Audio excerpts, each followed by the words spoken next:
खुलुमबाय गिबियावनो आं आनजादाव उथ्रिसारनाय आरो नाजाथाबनाया जाहैबाय बिनि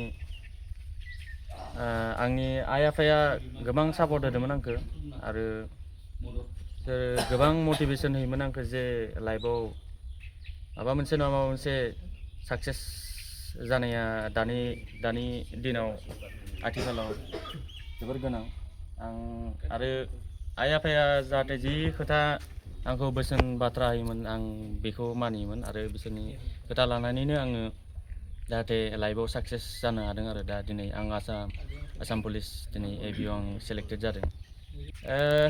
साबायखरा गिबियावनो आं आइ आफाखौ होगोन जे दिनै उन्दैनिफ्रायनो लानानै आंखौ बेसिम जे आंखौ फोरोंबोबाय बा फेदेरबोबाय आरो बेनि उनाव आङो जि जोंनि आसामनि अनारेबल चिफ मिनिस्टार जोंनि सार हेमन्त जाहाथे बेबायदि खाबुखौ होदों आरो बे खाबुखौ दिनै आं बे खाबुआव गाव साख्रिखौ मोननो हादों।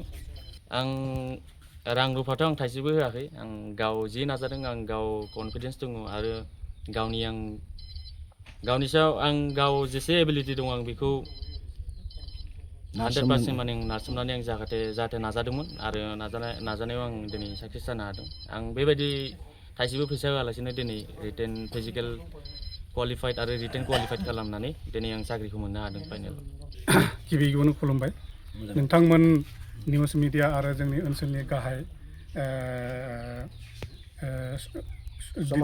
समाज सिबियारि बिथांमोना फैनानै आंनि बे न'खराव दिनै सानसे बा साननै लेट जादोंबाबो बिथांमोना फैनानै दिनै आंखौ आंनि गथ' श्री मिलन दैमारिखौ सम्बर्धना होफैदों। बेनि थाखाय आं नोंथांमोननिसिम बहुद आंनि गोसो गोरबोनिफ्राय हामलायनाय बावहरनाय थाबाय।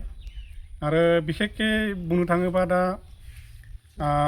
आं बिफा जानानै फिसालाखौ आं जेरैबायदि उन्दैनिफ्राय गिदिर गिदिर खालामनानै जेसेबांखिनि आंनि रोंगौथि आंनि जिथु मेहनत आंनि जिथु माने गारबोनाय जार्निनिफ्राय लानानै आं गथ'खौ माने दिनैसिमहालागै बे पर्जायाव जे सफैबाय आंनि गथ'आ बेवहाय आं गोगोम माने गोब्राब नाजानायनि गेजेराव आं दिनै गथ'खौ बिसिमाव आं माने आगानसे आं दावगाहोनो हाबाय। बिखेकखे बियो बिराद मोजां सोंलु बियो आं बेखौ दहायनिफ्रायबो सोंजानो लुबैगासिनो दंमोन।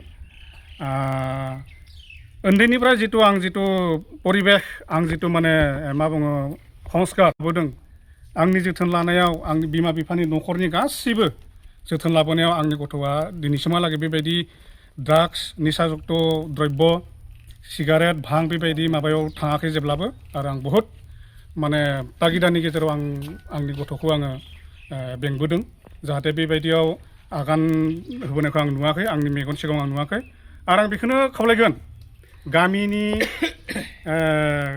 रायजो राजा आरो बयबो बिमा बिफाखौ आं बेखौनो खावलायगोन जे फैबाय थानाय इयुन जोलैनि जिथु गथ' गथाय सेंग्रा सिख्ला जों बेफोरखौ गासैबो नोजोर लाखिनानै बिमा बिफानि बेवहाय गासैबो दायित्वआनो जायो बिमा बिफानि।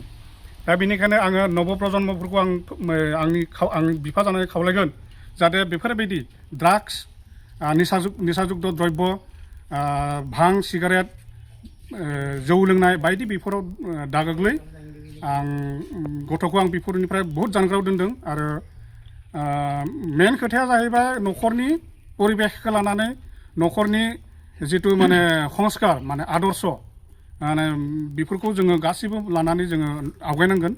दा आं बेखौनो बयखौबो हांख्रायगोन आं बिफा जानानै जेन बेफोर गाज्रि मुवा बेसादाव जेन रावबो आगान होआ। मानोना दानि जुगा कम्पिटिसन जुग बा जोङो दानि जुगाव फेर फाथिनोब्ला जोङो बहुद एडभान्स जानांगौ आरो बे बुहुमा बहुद गोजौआव दावखोबाय।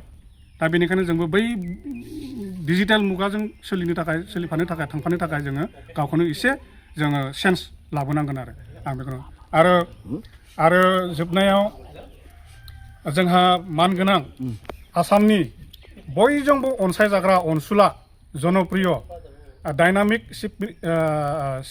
CM डक्टर हिमन्त बिश्व शर्मा सारखौ आंनि गोसो गोरबोनिफ्राय हाजासे रोजा रोजा आं साबायखर बावो जाहाथे दिनै आंनि फिसालाया थाइसेबो गरसेबो रां होआलासै गावनि नाजानाय आरो गावनि हार्ड वर्कनि गेजेरजों थाइसेबो रां होआलासिनो दिनै साख्रिखौ मोननो हादों। बेनिखायनो आङो राङापारा समष्टिनि बिधायक श्रीजुत कृष्ण कमल ताती बिथांखौबो आङो आंनि गोसो गोरबोनिफ्राय रोजा रोजा साबायखर आरो आसाम गभर्नमेन्ट जोंनि आसाम सरकारखौबो आङो हाजासे गोसो गोरबोनिफ्राय आङो आंनि गोसो गोरबोनिफ्राय खुलुमनाय जासिहरो आरो नैबे दा सोलिबाय थानाय आंनि जोंनि बिजेपि सरकार जितु बे बिजेपि सरकारखौ आं माने एकदम रोजा रोजा आंनि फालनिफ्राय आङो साबायखर बावनाय थाबाय। गोजोन्थों। खुलुमबाय। आंनि फिसालाया जि बेफोरबायदि साख्रि मोनबाय आं बुहुद धन्यबाद जानायबाय फिसालाखौ आरो आंनि गोसो गोरबो बुहुद गोजोननाय थाबाय।